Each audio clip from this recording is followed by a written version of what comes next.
Hello students, मैं Vivek Sharma ELB maths पर आप सभी का स्वागत करता हूं और आज हम कंटिन्यू करेंगे क्लास 10 चैप्टर नंबर 6 को, जिसका नाम है ट्रायंगल्स।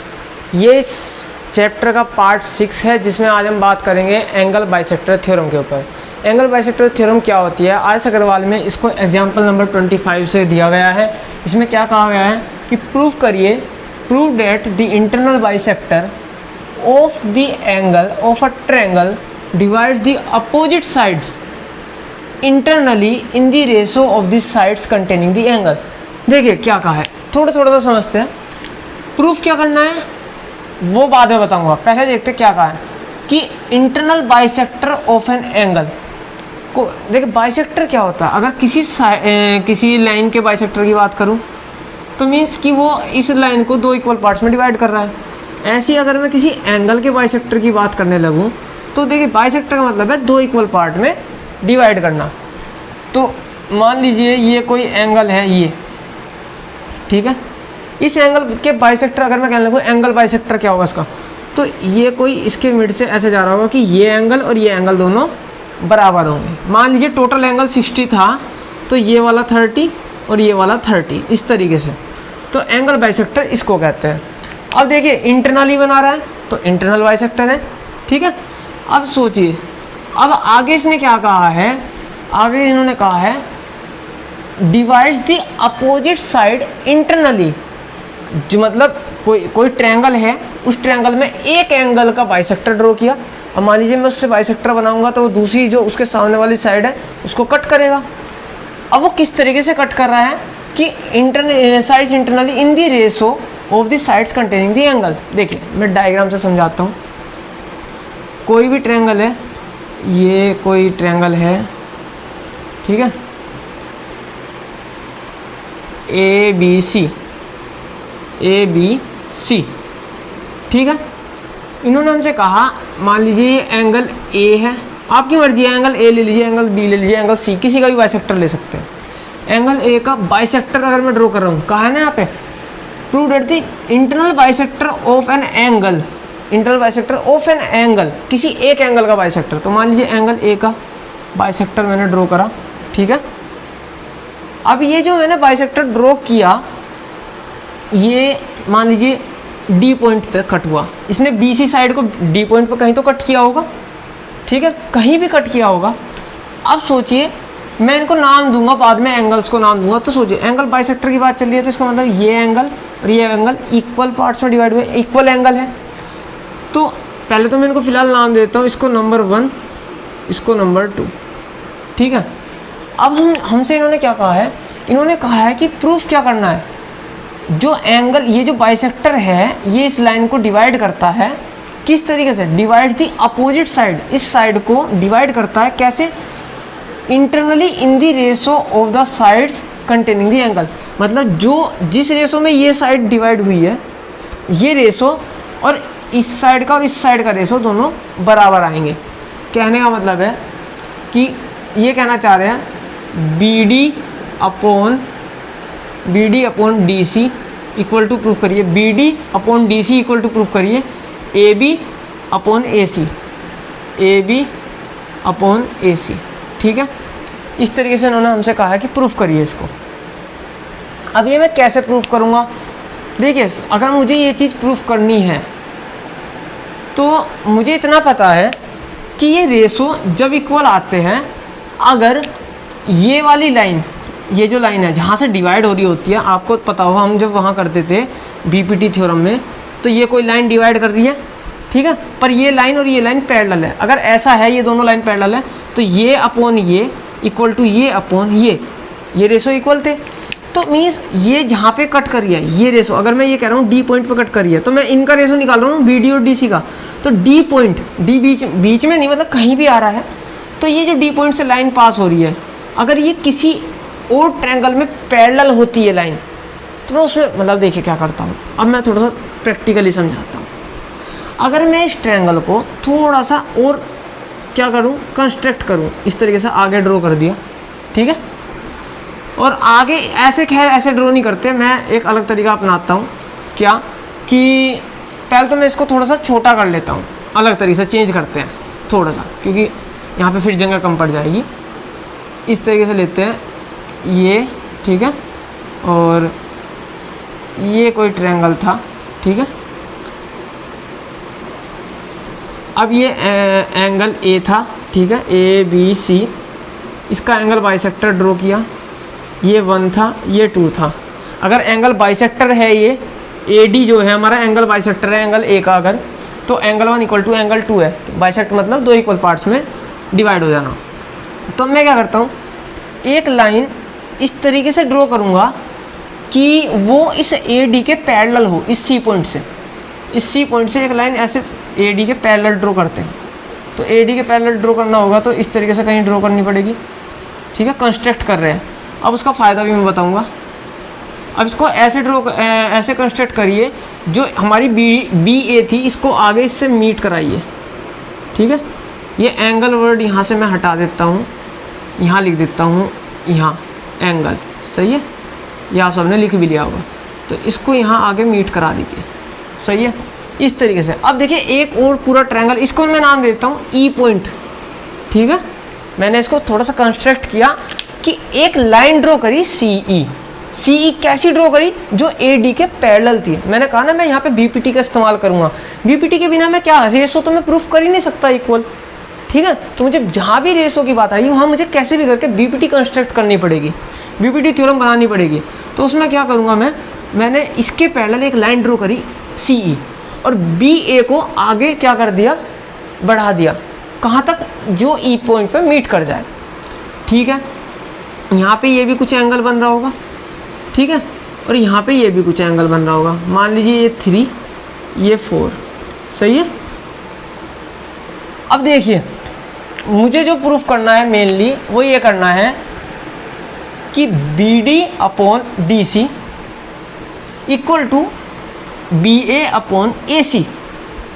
तो मैं देखिए अब क्या प्रॉब्लम आ रही है, अब मैं आपको थोड़ा सा आइडिया दूंगा। जब मैंने ए डी के पैरेलल ये लाइन बनाई है सी ई, तो देखिए इस ट्रायंगल को देखिए, थोड़ा तिरछा सा हो रहा है ना, कोई बात नहीं, थोड़ा सा एडजस्ट कर लीजिए, ये लीजिए, ठीक है। समझ लीजिए कि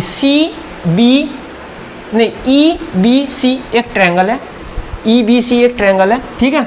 इस ई बी सी ट्रायंगल में हमें पता है, हमने जो सी ई लाइन बनाई थी अपने पास से, वो इस तरीके से बनाई थी कि ए डी के पैरेलल थी। और अगर वो ए डी के पैरेलल है तो converse of B P T क्या कहता है, converse of B P T ये कहता है अगर कोई ट्रायंगल में, नहीं कन्वर्स नहीं, सॉरी, बी पी टी क्या कहती है, अगर किसी ट्रायंगल में एक लाइन ऐसी जो दो साइड को कट करके जा रही है और वो तीसरी लाइन के पैरेलल है, तो वो जो जिन लाइन को कट करी है उनका रेशो इक्वल होगा। अब देखिए ये ए डी लाइन इस ट्रायंगल ई बी सी में किस किस लाइन को, बी ई और बी सी लाइन को डिवाइड कर रही है, और ए डी सी ई के पैरेलल है, क्योंकि मैंने इसको कंस्ट्रक्ट इसी तरीके से किया है। तो मैं क्या कह सकता हूँ, by B P T B D upon D C equal to आएगा B A upon A E. Simple सी बात है। देखिए यहाँ पे आप लिख सकते हो कंस्ट्रक्शन क्या किया हमने, कंस्ट्रक्शन ये किया, क्या कहते हैं, एक्सटेंड, या कह दो draw a line from point C which is parallel to A D, ठीक है।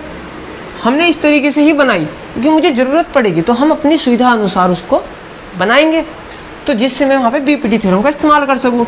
अब देखिए आप कहेंगे कि हमें प्रूफ तो करना था B D upon D C equal to B A upon A C, आप कह रहे हो कि B D upon D C equal to B A upon A E, उसको भी अभी हम बताएंगे। देखिए ये तो हमने कंस्ट्रक्शन कर दिया। अब मुझे गिवन क्या क्या है यहाँ पे लिख देता हूँ। गिवन मुझे क्या था, एक ट्रायंगल था ए बी सी, ये जो मुझे पहले से गिवन था, ये तो मैंने बाद में ड्रॉ किए, ठीक है। और क्या गिवन था कि ए डी जो है वो एंगल बाइसेक्टर है, A D is angle bisector of angle A का एंगल बाइसेक्टर है। तो क्या होगा, एंगल 1 इक्वल टू एंगल 2 होगा, एंगल 1 इक्वल टू एंगल 2, ठीक है, ये चीज़ मुझे इतनी गिवन है। अब देखिए प्रूफ करते हैं। प्रूफ में बहुत आसान है, कोई दिक्कत नहीं है। प्रूफ में क्या करेंगे कि मुझे पता है सिंस ऐसे साइन बनाते हैं सिंस का, ठीक है, since AD is parallel to किसके, CE। इससे पहले आप एक लाइन और लिख सकते हैं इन ट्रायंगल EBC, ठीक है। आप चाहे तो इससे पहले एक लाइन लिख सकते हैं क्या, in triangle EBC। In triangle EBC क्या, AD इज पैरेलल है किसके, CE के, CE के पैरेलल है। मैंने CE को इसी तरीके से ड्रॉ किया, बार बार बता रहा हूँ, कभी क्या हो कि ऐसे कैसे पैरेलल होगी, मैंने ड्रॉ ही इस तरीके से किया अपनी मर्जी से कि हाँ वो इसके पैरेलल लिया मैंने, ठीक है। अब देखिए उसका फ़ायदा क्या होगा, अगर वो उसके पैरेलल है सो यहाँ पे लिखते हैं, कोई नहीं,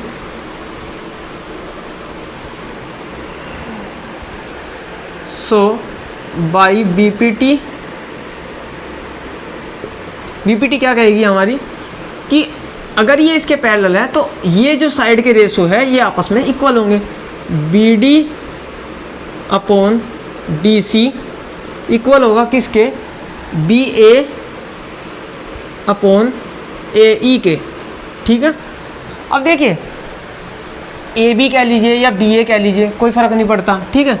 यहाँ पे भी मैं BA लिख देता हूँ, कोई फ़र्क नहीं पड़ता वैसे तो, ठीक है। तो अब देखिए इन दोनों में जो हमें प्रूफ करना है BD upon DC equal to BA upon AC करना है, यहाँ AE आ रहा है, बस यही तो गड़बड़ है। अगर मैं इसको प्रूफ करना चाहता हूँ तो सिंपल है, मुझे सिर्फ इतना काम करना है कि अगर मैं AE और AC दोनों इक्वल दिखा दूँ तो मैं AE की जगह AC रिप्लेस कर दूंगा, मीन्स ये जो AE है ये AC के इक्वल दिखा दूँ, देन क्या होगा कि हमारा जो हमें प्रूफ करना था रिजल्ट वो हमारा प्रूफ हो जाएगा। तो उसके लिए मैं क्या करता हूँ, सबसे पहले देखिए ऑल्सो जो AD है वो बाइसेक्टर है किसका, AD इज एंगल बाइसेक्ट, या सिंपल ऐसे लिख लेते हैं ना, ये इतने की जरूरत नहीं है क्योंकि ये हमें गिवन है। Also angle 1 equal to angle 2, ये क्या है, गिवन है, ठीक है। और अगर AD और CE पैरेलल है तो ये जो ये EC लाइन EB लाइन जो है, ठीक है, मैं इसको थोड़ा सा ठीक से ही बना देता हूँ जिससे सीधी दिखाई दे। ये लीजिए और ये यहाँ से ये लीजिए, ठीक है, ये लीजिए और इसको भी ठीक से बना देते हैं। अब ये सीधी दिख रही है, ये 1 था ये 2 था, ठीक है। अगर किसी ट्रायंगल में या किसी ट्रायंगल को छोड़िए, दो लाइन है पैरेलल है, मैंने बता दी पैरेलल है, ये ट्रांसवर्स लाइन है, ये ट्रांसवर्स लाइन है तो आपने कोरस्पॉन्डिंग एंगल्स पढ़े होंगे कि ये एंगल और ये एंगल दोनों इक्वल होंगे, ठीक है, और ये एंगल और ये एंगल दोनों इक्वल होंगे। किस प्रॉपर्टी से, कोरस्पॉन्डिंग एंगल प्रॉपर्टी, ठीक है।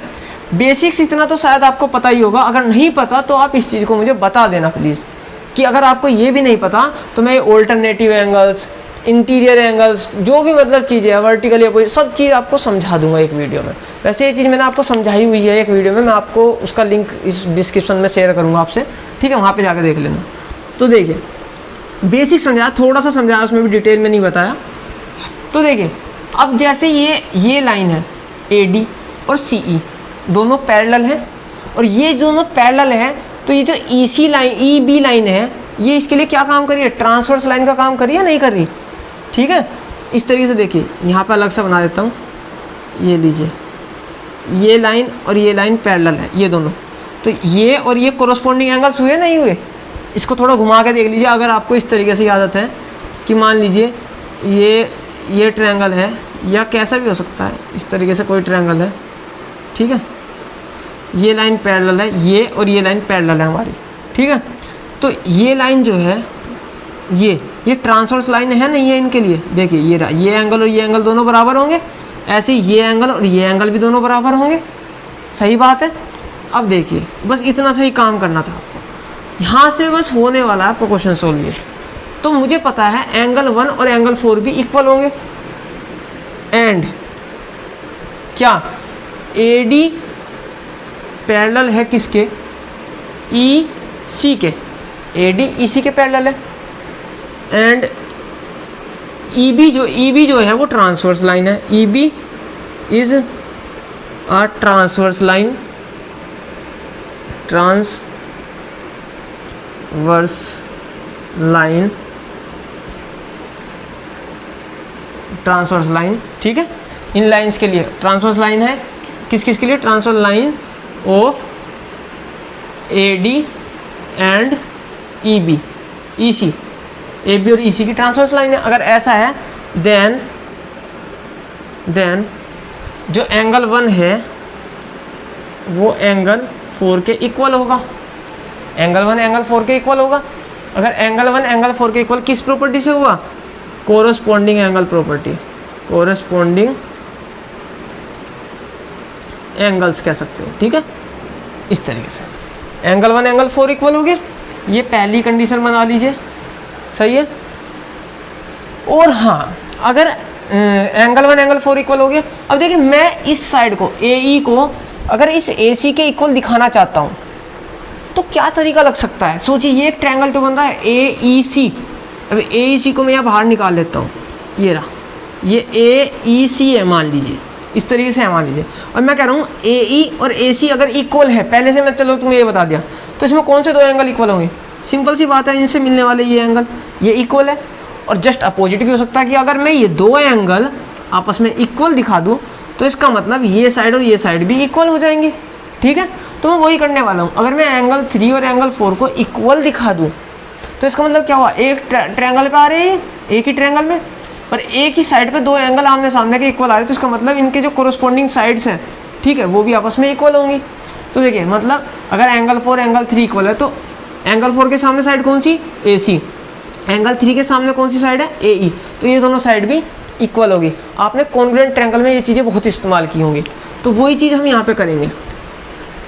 अब मैं क्या करता हूँ, इन ट्रायंगल, हाँ सॉरी, एक काम और कर सकते हैं अब इसमें, मैं इसको कैसे प्रूफ करूँगा एंगल 3 को एंगल 4 के इक्वल, वो मैं ऐसे डायरेक्ट थोड़ी कह दूंगा कि एंगल 4 एंगल 3 इक्वल है।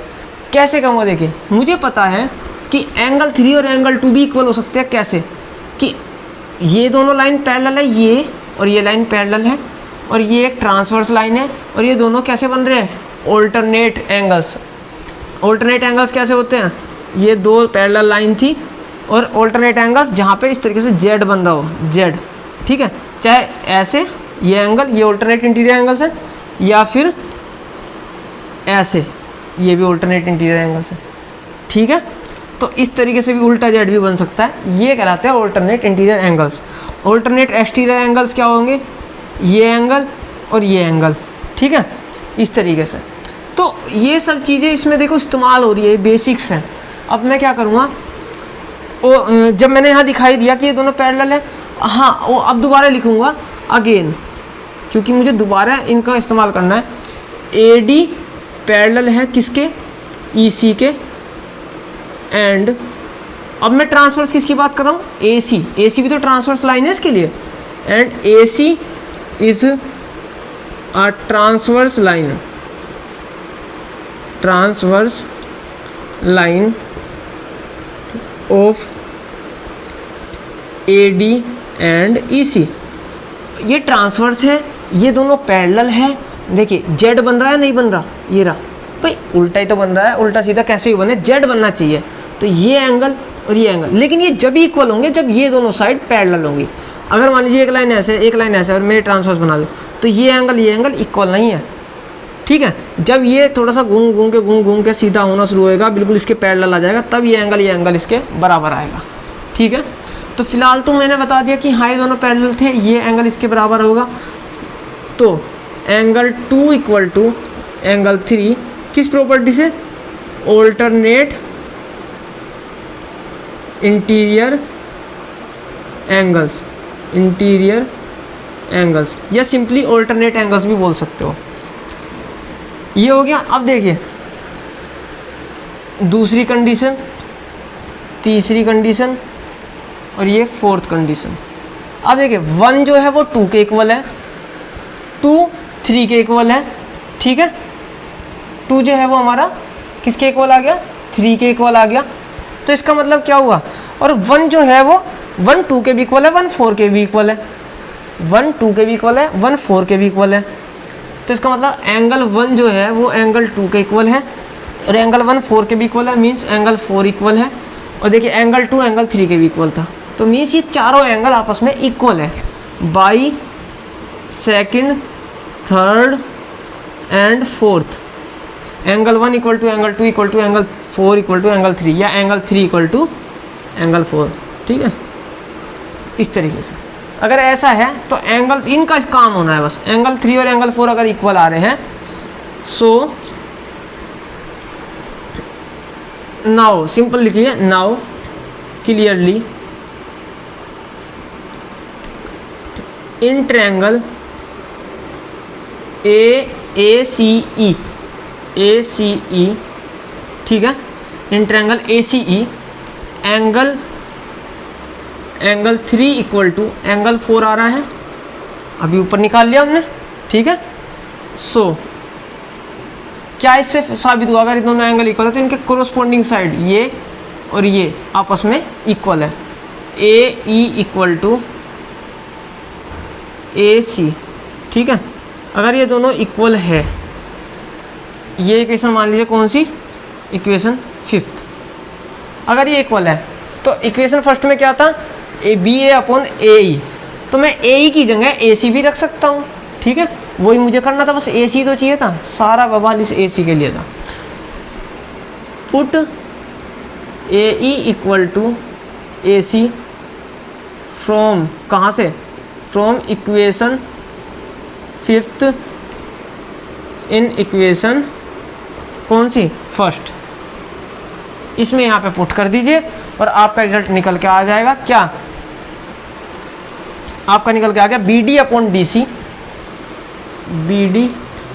DC इक्वल टू आ गया BA अपॉन AC, ठीक है। ये इसने हमसे कहा था कि जो एंगल किसी एक ट्रायंगल में एक एंगल बाइसेक्टर है, इंटरनल एंगल बाइसेक्टर है, मान लीजिए AD था, वो सामने वाली साइड को जो कट कर रहा है उसके रेशो, उसके जो रेशो होंगे कट करने के बाद वो इक्वल आएंगे उन साइड्स के रेशो के जिन साइड से मिलके वो एंगल बन रहा था, जिसका एंगल बाइसेक्टर हमने बनाया था। तो किन साइड से मिलके बन रहा था ये एंगल, AB और AC से, और बाइसेक्टर ने किसको डिवाइड किया था साइड को, BC को, BD और DC में। तो सिंपल है, BD upon DC equal to मुझे प्रूफ करना था BA अपॉन AC, ये मैंने इसमें यहाँ प्रूफ कर दिया।